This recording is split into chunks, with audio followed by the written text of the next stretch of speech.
Ligament injury സംഭവിച്ചതിന് ശേഷം surgery ഒഴിവാക്കണം എന്ന ആഗ്രഹത്തോടു കൂടി എക്സസൈസസ് ചെയ്യുന്ന ആളുകളുണ്ട്, ജിം ട്രെയിനിങ് ചെയ്യുന്ന ആളുകളുണ്ട്. പ്രത്യേകിച്ച് പറയുകയാണ്, നിങ്ങൾ ജിം ട്രെയിനിങ് ഒക്കെ ചെയ്യുന്ന സമയത്തും മസിൽസിന് ബലം ഉള്ളത് കൊണ്ട് തന്നെ ഒരുവിധം നിങ്ങൾക്ക് കാര്യങ്ങളൊക്കെ മാനേജ് ചെയ്യാൻ പറ്റും. പക്ഷെ ഒരു കാര്യം നിങ്ങൾ ശ്രദ്ധിക്കേണ്ടതെന്ന് വെച്ച് കഴിഞ്ഞാൽ ഈ ഇഞ്ചുറി എത്രത്തോളം വലുതാണ് എന്നുള്ളതാണ്. ഇഞ്ചുറി നല്ല രീതിയിൽ സീരിയസ് ആയിട്ട് തന്നെ കൺസിഡർ ചെയ്യേണ്ട ഒരു ഇഞ്ചുറി ആണെങ്കിൽ അവിടെ സാധാരണ സ്ട്രെങ്തനിങ് പ്രോഗ്രാം മാത്രം ചെയ്തുകൊണ്ട് കാര്യമില്ല.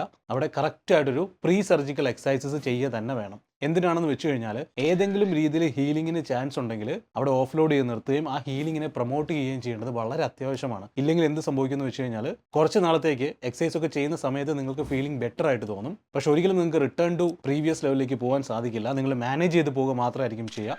അതിനുശേഷം എന്നാണോ ഈ ബുദ്ധിമുട്ട് കൂടുന്നത് അന്ന് നിങ്ങൾ തീർച്ചയായിട്ടും സർജറി ചെയ്യാൻ തന്നെ തീരുമാനിക്കും. ആ ഒരു സിറ്റുവേഷൻസിൽ മെയിനായിട്ട് പറഞ്ഞു കഴിഞ്ഞാൽ കോംപ്ലിക്കേഷൻ ഉണ്ടാവും. അങ്ങനെയുള്ള ആളുകൾക്കാണ് റിട്ടേൺ ടു നോർമൽ ലൈഫിലേക്ക് വരാൻ, പ്രീ ഇഞ്ചുറി ലെവലിലേക്ക് വരാൻ ഏറ്റവും കൂടുതൽ ബുദ്ധിമുട്ടുണ്ടാവുക. അപ്പോൾ എക്സസൈസ് ചെയ്യുന്ന സമയത്ത് ശ്രദ്ധിക്കേണ്ടത് ഇഞ്ചുറി കൂട്ടാതിരിക്കാനും പ്രോപ്പറായിട്ട് ഹീലിംഗ് കപ്പാസിറ്റി ഉണ്ടെങ്കിൽ, ഹീലിംഗ് പൊട്ടൻഷ്യൽ ഉണ്ടെങ്കിൽ ഹീലിംഗിലേക്ക് കൊണ്ടുവരാനും വേണ്ടിയാണ്.